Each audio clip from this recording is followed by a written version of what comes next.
also. So, tayo ang major sponsor kasi at the end of the day, Barangay. anything naman lahat ng blessing natin, coming kay Lord, lahat ng ano natin. So, saka yung pinaktis namin sites, so lahat ng pumasok, automatic, alam na accounting namin dito at accountant, out na kagad yun, yung 10%.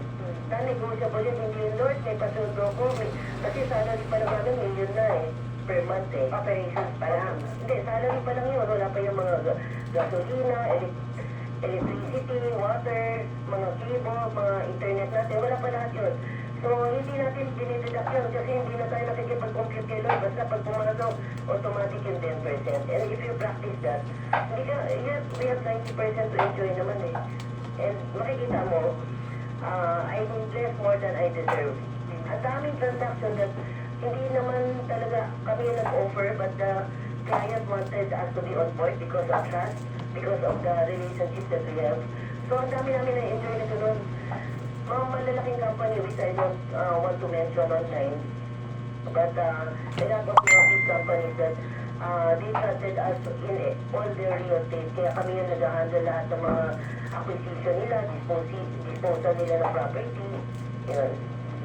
And sabi nyo nga po, talagang inuuna po ninyo yung kaharian ng Panginoon, no? Parang po sa Matthew, no? Seek ye first the kingdom of God and all these things shall be added unto you. Kasama po sa business na ninyo ang inyong mga anak. Oh yes, so blessed din ako with my 3 children. Yung eldest ko graduate ng Industrial Economics sa Lasal. And then pinag-aral ko ng broker appraisal. Kasi alam pag hindi ka nag-aral, walang mana. And then nag-aral, diba by no choice. So, she handles our back-end lahat ng social media, the marketing, the accounting side. So, yun yung eldest ko si Glycel. So my son, yun yung the only boy. So, he handles those Airbnb namin, na portion, tapos he handles also yung mga buyer lang. Kunyari, hindi lang papabenta, pero naghahanap. So, siya lang ang trabaho na niya maghanap ng iaalok.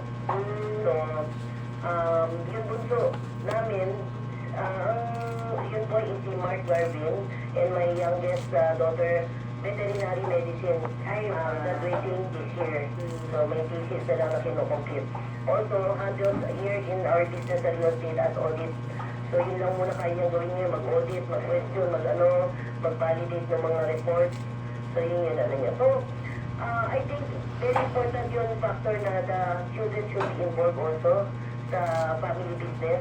Why? Kasi, kung sama-sama kayo sa gastos, diba? Dapat sama-sama din kayo kumita. Dapat gano'n, hindi yun sa lang. Kasi although very challenging, I was thinking yun lahat ng mga meron ngayon, ChatGPT na anytime na gusto mo lang tanong, gusto mo lahat, in-essay na yun, may sagot na.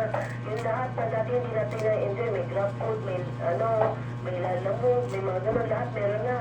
Ngayon, dati may minimum order bago ka makapag-order. Ngayon, mas kinakipesok na Airbnb, umorder ka, lalapag sa'yo. So, kaya yung mga bata ngayon, nawawala na yung patience nila. Hindi kasi everything on nila saka very fragile ngayon yung mga bata, hindi mo pwede kagaya. Hindi kasing hard work, ewan ko kung may generation gap lang o pero I think, din. And message po ninyo sa mga business owner na manatili yung integrity and of course yung reminder na sa pamamagitan ng righteous wealth na ipapakita yung pag-ibig natin sa Panginoon. Okay, sa lahat ng ating mga viewers, our fellow brothers and sisters in Christ, I think it is very challenging to do business here in Philippines. Sa totoo lang, because of a lot of issues. There's a political issue, there's a lot of mga activities that beyond our control, like the relationship between Philippines and China, Philippine-US, tapos within our yung political natin with the given mga government flood control issue. So, a lot of things that me, especially in the real estate business, siyempre, a lot of mga investor hold their mga investment due to mga hinintay mo na sino mananalo sa eleksyon, mga ganong bagay. So, I think what we can do now is those things that we can control, which is within our company. So, laging two sides of the coin lang yan, black or white, walang gray. So, right or wrong lang yan. So, I think the best way for us also to